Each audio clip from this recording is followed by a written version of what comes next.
Pembangunan IKN wajib libatkan UMKM, ini manfaatnya. Kementerian Koperasi dan UKM, Kemenkopuk, menilai pembangunan Ibu Kota Nusantara, IKN, dan wilayah di sekitarnya, perlu menggunakan pendekatan pemberdayaan UMKM agar pertumbuhan ekonomi yang tercipta berlandaskan pada partisipasi masyarakat dan sektor real. Dalam arti, program strategis nasional tersebut harus melibatkan pelaku UMKM lokal dan koperasi.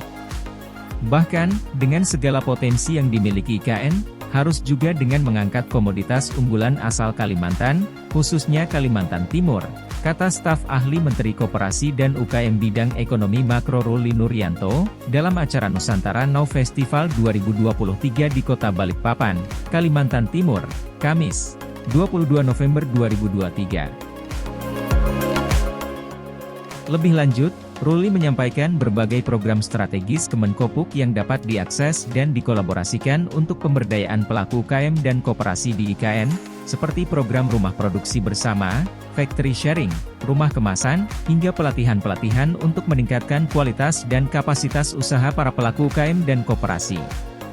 Dengan adanya program rumah produksi bersama yang bisa dimanfaatkan secara bersama oleh para pelaku UMKM misalnya, kami ingin meningkatkan kualitas produk UMKM agar sesuai dengan keinginan dan selera pasar, ujar Ruli.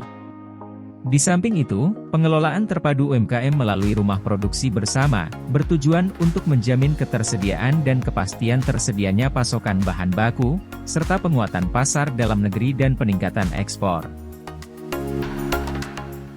Sehingga, ini akan menaikkan pendapatan daerah, meningkatkan kesejahteraan masyarakat dan menghasilkan devisa negara, ujarnya. Selain rumah produksi bersama, Ruli juga menunjuk program rumah kemasan yang bisa diakses dan dimanfaatkan pelaku UMKM. Menurutnya, dengan kemasan yang bagus dan baik, akan menarik minat pembeli lebih banyak dan lebih luas. Bahkan, nilai produk akan meningkat dengan kemasan yang bagus, unik, dan eye-catching. Tahun ini ada 13 rumah kemasan yang dikembangkan di beberapa daerah termasuk yang menyatu dengan Pusat Layanan Usaha Terpadu atau PLUT KUKM, ucap Ruli. Adapun mengenai pelatihan-pelatihan, Ruli memastikan hal itu bisa diakses, baik secara offline maupun online melalui platform Edukum, Kemenkopuk, Go.id. Saya juga mengajak para mahasiswa untuk bisa mengakses akun media sosial Kemenkopuk termasuk di Instagram dan Facebook untuk bisa lebih jauh mengetahui program Kemenkopuk, pungkasnya.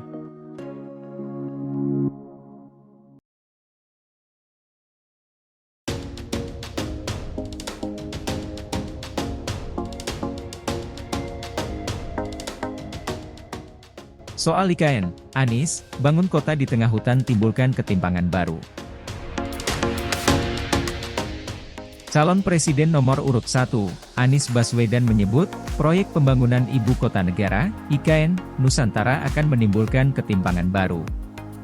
Hal itu disampaikan Anies dalam acara Dialog Terbuka Muhammadiyah di Universitas Muhammadiyah Surakarta, Jawa Tengah, Rabu, 22 November 2023, yang disiarkan melalui TV Muhammadiyah.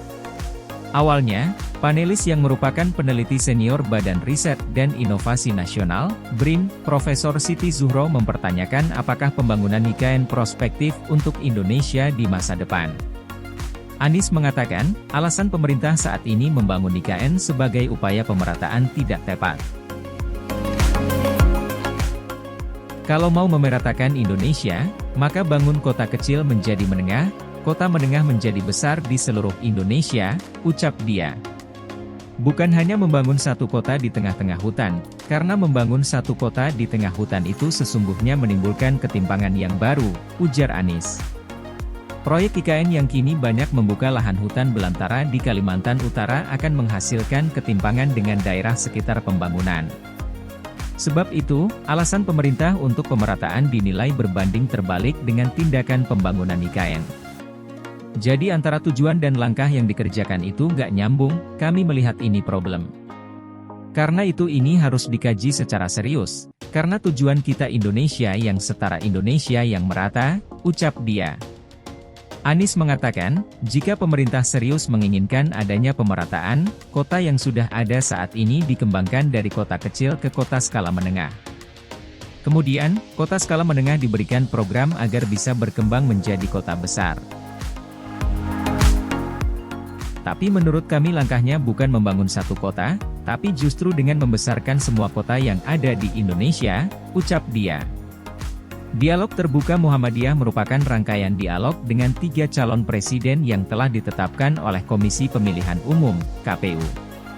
Pada Kamis, 23 November 2023, besok akan dilakukan dialog terbuka untuk pasangan calon nomor urut 3 Ganjar Pranowo dan Mahfud MD di Universitas Muhammadiyah Jakarta, UMJ. Sementara itu, untuk paslon nomor urut 2 Prabowo Subianto dan Gibran Rakabuming Raka rencananya digelar di Universitas Muhammadiyah Surabaya, Jawa Timur pada Jumat, 24 November 2023. Dalam sesi Anies Muhaimin terdapat 5 panelis yang dihadirkan. Pertama, ulama intelektual Profesor Saad Ibrahim yang juga Ketua Pimpinan Wilayah Muhammadiyah, PWM, Jawa Timur. Kedua, Rektor Universitas Muhammadiyah Surakarta dan Guru Besar Program Studi Pendidikan Biologi Profesor Sofyan Anif.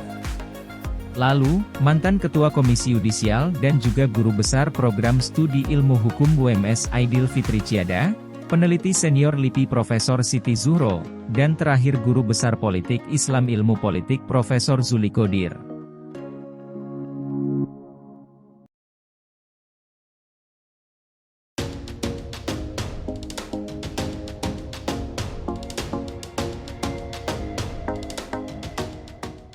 Menteri PUPR, Hidropower, Sungai Kayan bisa jadi sumber listrik IKN. Menteri Pekerjaan Umum dan Perumahan Rakyat, PUPR, Basuki Hadimulyono mengatakan hidropower dari Sungai Kayan, Kalimantan Utara, dapat menjadi salah satu sumber pasokan listrik untuk Ibu Kota Negara atau IKN Nusantara di Kalimantan Utara. Energi listrik yang dihasilkan hidropower dari Sungai Kayan, Kalimantan Utara tidak hanya untuk mentenagai kawasan industri energi hijau di Kalimantan Utara, namun juga bisa menjadi salah satu sumber pasokan listrik untuk IKN Nusantara di Kalimantan Timur, ujar Basuki dalam seminar yang dipantau secara daring di Jakarta, Rabu. Basuki mengatakan, hidropower dari Sungai Kayan di Kalimantan Utara tersebut bisa memasok listrik ke kawasan industri energi hijau Kalimantan Utara. Pemerintah membangun kawasan industri energi hijau dengan menggunakan sumber energi hidropower dari Sungai Kayan di Kalimantan Utara, katanya. Dia menambahkan, potensi listrik yang dihasilkan dari hidropower tersebut sekitar 1.375 gigawatt, GW.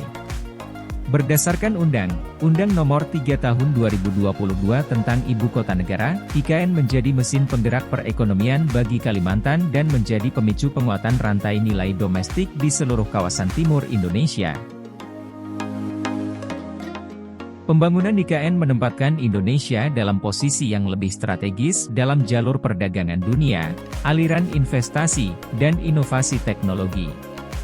Selain itu, IKN juga akan menjadi percontohan bagi pengembangan kota yang hijau dan berkelanjutan yang didorong oleh penerapan teknologi terkini. Visi Kota Dunia untuk Semua tidak hanya menggambarkan masyarakat yang akan tinggal di IKN pada masa depan, tetapi juga kondisi lingkungan yang akan dipulihkan dan dipertahankan. Visi Kota Dunia untuk Semua diturunkan ke dalam 3 tujuan utama, yakni IKN sebagai simbol identitas nasional, IKN sebagai kota berkelanjutan di dunia, dan IKN sebagai penggerak ekonomi Indonesia pada masa depan.